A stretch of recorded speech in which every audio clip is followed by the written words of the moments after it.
भगवान शिव का अपने परम सुंदर दिव्य रूप को प्रकट करना, मैना की प्रसन्नता और क्षमा प्रार्थना तथा पूर्ववासिनी स्त्रियों का शिव के रूप का दर्शन करके जन और जीवन को सफल मानना। ब्रह्मा जी कहते हैं, नारद, इसी समय भगवान विष्णु से प्रेरित हो तुम शीघ्र ही भगवान शंकर को अनुकूल बनाने के लिए उनके निकट गए। वहां जाकर देवताओं का कार्य सिद्ध करने की इच्छा से नाना प्रकार के स्रोतों द्वारा तुमने रुद्र देव को संतुष्ट किया। तुम्हारी बात सुनकर शंभु ने प्रसन्नता पूर्वक अद्भुत उत्तम एवं दिव्य रूप धारण कर लिया।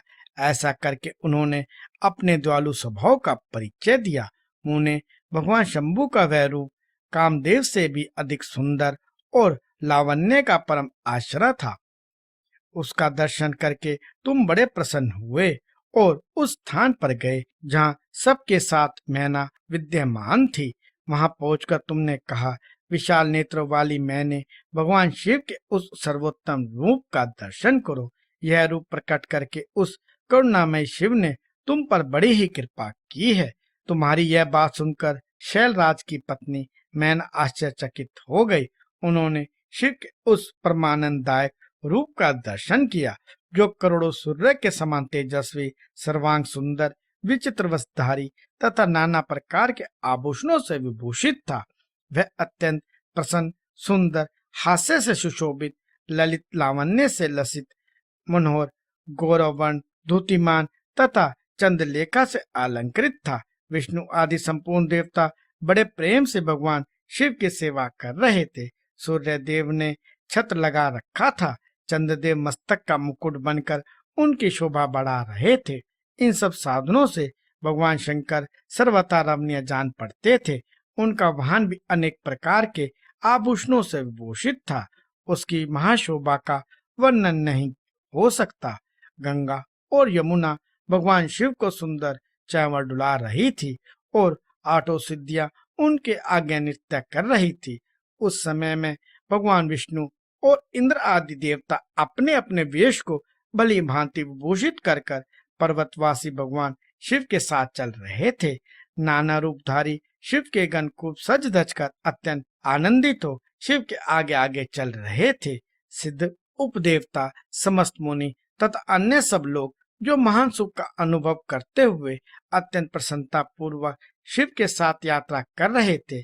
इस प्रकार देवता आदि सब लोग विवाह देखने के लिए उत्कंठित हो खूब सज धज कर अपनी पत्नियों के साथ परब्रह्म शिव का यशोगान करते हुए जा रहे थे। विश्वावसु आदि गंधर्व अप्सराओं के साथ जो शंकर जी के उत्तम यश का गान करते हुए उनके आगे आगे चल रहे थे। मुनि श्रेष्ठ महेश्वर शैलराज के द्वार पर पधारते समय इस प्रकार वहां नाना प्रकार का महान उत्सव हो रहा था। मुनीश्वर, उस समय वहां परमात्मा शिव की जैसी शोभा हो रही थी उसका विशेष रूप से वर्णन करने में कौन समर्थ हो सकता है। उन्हें वैसा विलक्षण रूप में देखकर मैना क्षण भर के लिए चित्रलिखी सी रह गई। फिर बड़ी प्रसन्नता के साथ बोली, महेश्वर, मेरी पुत्री धन्य है जिसने बड़ा भारी तप किया है और उस तप के प्रभाव से आप मेरे इस घर में पधारे। पहले जो आप शिव के आश्रम में निंदा की है उसे मेरी शिव के स्वामी शिव आप क्षमा करें और इस समय पूर्णतः प्रसन्न हो जाएं।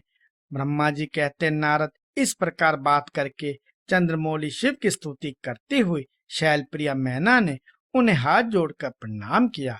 फिर वे लज्जित हो गई।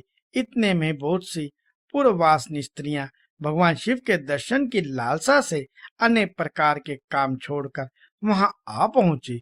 जो जैसी थी वैसे ही अस्त व्यस्त में दौड़ आई। भगवान शंकर का वह मनोहर रूप देखकर वे सब मोहित हो गई। शिव के दर्शन से हर्ष को प्राप्त हो प्रेम पूर्ण हृदय वाली वे नारियां महेश्वर की उस मूर्ति को अपने मनोरम मंदिर में बिठाकर इस प्रकार बोली। पूर्ववासिनियों ने कहा, अहो, हिमवान के नगर में निवास करने वाले लोगों के नित आज सफल हो गए। जिस जिस पुरुष ने इस दिव्य रूप का दर्शन किया है निश्चय ही उसका जन्म सार्थक हो गया है। उसी का जन्म सफल है और उसी की सारी क्रियाएं सफल हैं।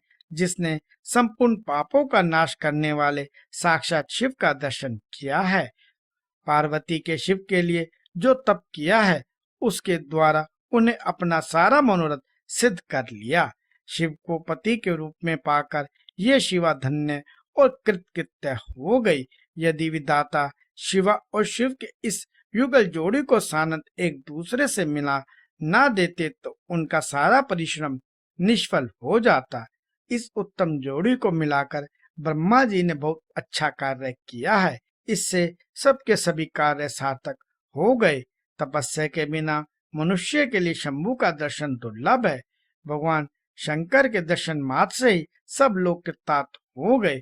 जो जो सर्वेश्वर गिरजापति शंकर का दर्शन करते हैं वे सारे पुरुष श्रेष्ठ है और हम सारी स्त्रियां भी धन्य हैं। ब्रह्मा जी कहते हैं, नारद ऐसी बात कहकर उन स्त्रियों ने चंदन और अष्ट से शिव का पूजन किया और बड़े आदर से उनके ऊपर खीलों की वर्षा की। वे सब स्त्रियां मैना के साथ उत्सुक होकर खड़ी रही और मैना तथा गिरिजा के बुरी भाग्य की सराहना करती रही। मुने स्त्रियों के मुख से वैसी शुभ बातें सुनकर विष्णु आदि सब देवताओं के साथ भगवान शिव को भी बड़ा हर्ष हुआ।